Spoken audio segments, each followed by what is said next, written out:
What's up, guys? Victoria here with PopCulture.com. Recently, I had the opportunity to sit down with Bo and Bear Rinehart of Need to Breathe, who are fresh off their acoustic tour. And we sat down here at the Ryman Auditorium and chatted about why they chose to strip away all the glitz and the glam and just get back to the basics. Take a look.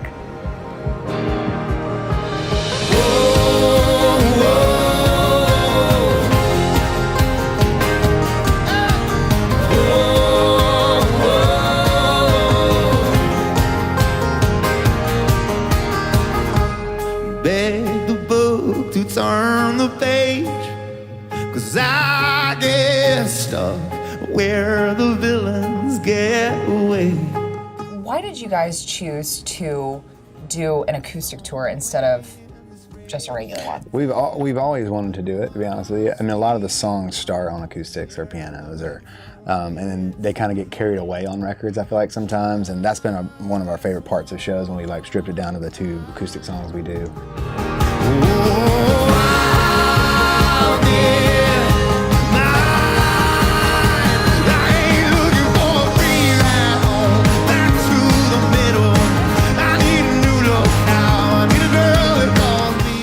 Every couple of years, we say, hey, like, can we scale it back and get like a taste what it was like to be in, you know, a small dingy club or something? And so, a couple of years ago, we did we called it the Stomping Grounds tour, and we went back and played all these like clubs that we first played. And I think that gave us a taste of like, we can bring this thing back and see what it feels like this way, and just getting back to the roots of what we did, which was, you know, how the songs were written. We always kind of asked to do it, you know what I mean? The agencies, managers were always like, I don't know if it's a good idea, you know, you got to play smaller rooms, and so we just sort of did a trial run this time, and it went way better than we thought. We loved it. We were totally naive to what music business was about, you know, which was really a fresh feeling. We started as like a garage band, and those just don't exist anymore, you know. That's not how the music business works anymore. And we're still, I think we're kind of dinosaurs in that way. Like, we still treat making music in that way. We always like, well, we got to get somewhere and lock ourselves away, and that's really the only way we can do it. The brothers recently shifted their South Carolina roots to Nashville, Tennessee, which was another way to submerge in their sound. We're here at the Ryman Auditorium, and this is actually where you guys ended the tour. Is there something special about Music City performing live here? Definitely. The first time we came over here to play the Ryman, we were just doing a guest thing at a charity event. It was like, I think the band was playing 1 song, maybe 2. And we walked off and we're like, what just happened? Like, we didn't have time to think about what it was we were doing. And it just seemed magical. And then I think we played here 8 or 9 times since. We made it like our goal, we have to play the Ryman. And acoustic music especially is just crazy in here, the way it sounds. And the other thing is, in Nashville, you're just looking around, everybody in the audience plays music or they play guitar. We used to be really intimidated by that. You know, it's like, man, they're watching what chords I play right now.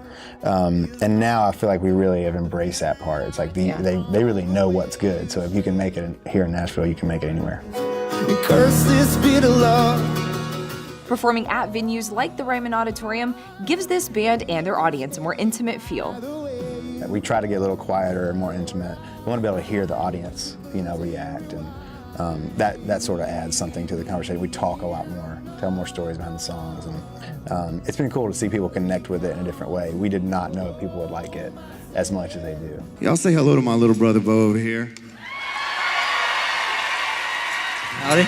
This song that we're about to play, he wrote, this thing that he's playing right now is called a mandola, which is like a mandolin but longer, deeper, and everything.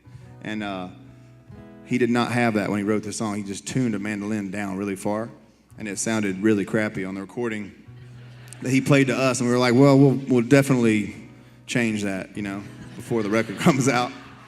You just know that there's mistakes and stuff that is going to happen, and so they're kind of on their toes, and we're on our toes, and so you can feel that energy in the show, and so you can hear them, you know. So if somebody shouts something, you're right there. You can hear it clear as day, and so there's a lot more interaction and flow between the band and the audience. And one of the coolest things I think for me, you know, looking back on our career, is just all the great things these opportunities you have, whether it be playing these big venues or seeing the world, we've gotten to do together. That's just kind of a crazy thing to think about with work. I mean, everybody knows they go through that.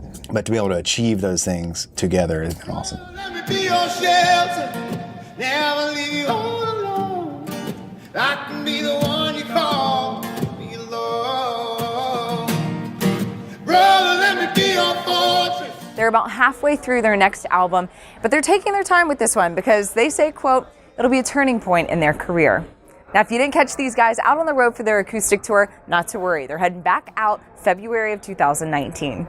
For more on Need to Breathe and your other favorite artists, make sure you're following us at PopCulture.com.